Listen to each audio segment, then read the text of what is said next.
एक दिन एक लड़की ने अपनी माँ से पूछा, माँ, प्यार और मोहब्बत में क्या फ़र्क होता है। माँ ने प्यार से हंसते हुए उसके कंधे पर हाथ रखा और कहा, बेटी, प्यार वो है जो मैं तुझसे करती हूँ और मोहब्बत वो होगी जो तू किसी और से करेगी। लड़की ने सोचा, फिर माँ, आपसे वादा करती हूँ, मैं कभी भी आपको नहीं भूलूंगी। वक्त बीतता गया और लड़की जवान हो गई। एक दिन उसे लड़के से मोहब्बत हो गई। उसने उस लड़के से वादा किया कि वह कभी भी उसे नहीं भूलेगी। लड़की कहती थी, मैं अपनी जान दे दूंगी पर तुम्हें नहीं भूलूंगी। फिर उनकी शादी हो गई। शादी के कुछ साल बाद एक दिन लड़की की माँ और पति बहुत बीमार हो गए।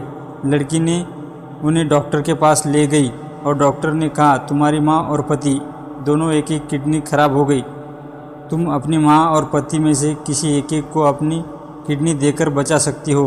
कुछ दिनों के बाद जब लड़की की माँ और पति ठीक हो गए तो डॉक्टर से पूछते, हमें किडनी किसने दी। डॉक्टर पति से कहते हैं, आपको किडनी आपके पत्नी ने और आपको किडनी आपके लड़की ने दी। माँ ने रुबा किया और मन में अजीब खुशी का एहसास हुआ। वह लेटर जो उसे डॉक्टर ने दिया था उसे खोला और पढ़ा। लेटर में लिखा था, माँ, मैं उस लड़के से बहुत मोहब्बत करती हूँ, इसलिए मैं उसको मरते हुए नहीं देख सकती थी। और माँ, आपने मुझे जन्म दिया, मैं तो कैसे आपको मरते हुए देख सकती थी।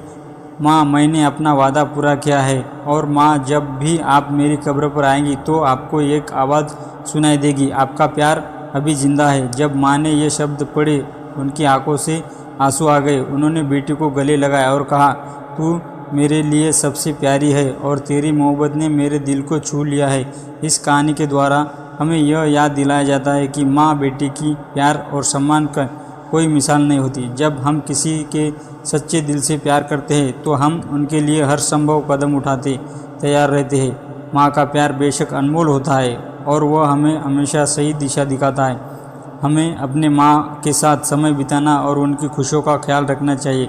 एक दूसरे के प्यार और सम्मान से रहने में जीवन की सच्ची खुशियों का आनंद मिलता है।